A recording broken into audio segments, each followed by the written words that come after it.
what's your 2 cents on the actual game, since we're arriving there and the drip has stopped, and leakers are zipping their lips, or there's nothing else to report? What do you got for me now that Toe's about to meet ball on Saturday, Bruce? Yeah, I still think that everybody who's on the Michigan sideline is convinced that they are the tougher, more physical team than their arch rival. I know it. I know that's what they think, because I was behind the bench when Mike Sanderstill and Barrett were rallying their teammates. They're convinced, and they feel like they have their own video evidence. They saw it last year, like in the second half of that game. Now it's on Ohio State to be more ready and to, look, they're really talented. They have Travion Henderson back. He wasn't healthy in midseason. He sure looked healthy last week against Minnesota. Kyle McCord is a really young quarterback who's been in some tough spots this season, but this is going to be a different animal going into that snake pit that Ann Arbor is going to be, after all this, especially against a really talented defense with probably a better defensive line than what Michigan had last year. So, JJ McCarthy didn't look to be at his best last week. Maybe Maryland was a trap game. It was back-to-back road games. It was all the drama around Jim Harbaugh, whether he's going to be there or not, and all the stuff. Now JJ McCarthy, to me, has a significant advantage at quarterback. Last year, I wouldn't have said that because you had CJ Stroud there. Now you have a guy in McCord who's making his first start in this game. Now, he definitely has great receivers and really good skill talent. I don't know if his offensive line, though, I don't think it's as good as the one they had last year with a couple of NFL offensive tackles. And it was just a more seasoned group. This group has had some good moments, and it's had some not so good moments.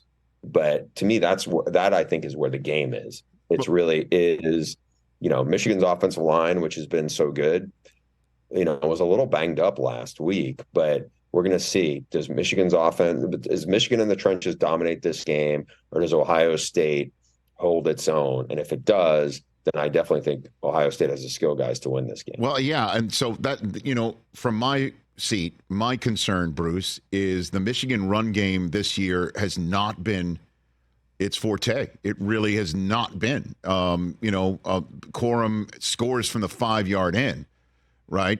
From the 5-yard line in, he's been money there. But between the 20s, it's been a bit of a struggle to get a run game going.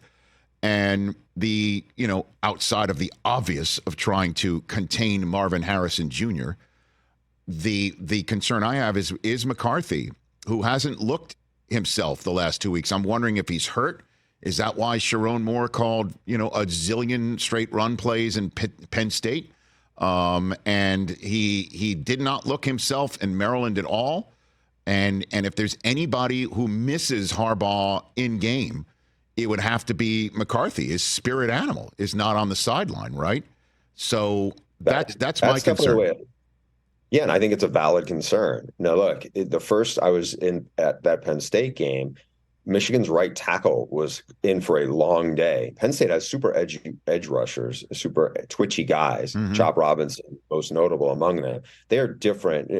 Ohio State has really good defensive linemen too, especially on the outside. They're different though. They're bigger guys. They're still really athletic, but they're not Chop Robinson, and that was a big problem for Michigan's right tackles in the first quarter. And at that point, Sharon Moore just said, "Hey, we're just gonna bully this team," and they pretty much were able to do it. And for everything, our Joel Klatt had said, during the broadcast, JJ McCarthy was the one leading the bandwagon on, hey, let's just lean on them. Now, later in that game, he did look hobbled. He did look hobbled with his leg, and he didn't look 100% last week. Going into that game, though, it was interesting because you talked to coaches in the Big Ten, and they were like, JJ wasn't running as much before, and they were like, okay, are they trying to preserve him from steering clear of the risk of injury, knowing we have that if we need it? Now, I don't know if he's if his wheels are 100% like they were, we think, going into the Penn State game. He didn't look it coming out of it, so I think they're going to need that though, because he is a playmaker, and they do have some really good weapons outside. I think this is a group that is better than what they had coming in to this game last year. But the run game has been a little muted, and we all know that they are going to be challenged at offensive line. That's the group that has to win it for Michigan. Because if not, if it gets into a game where it's like our Marvin Harris, like Ohio State's receivers just better than them.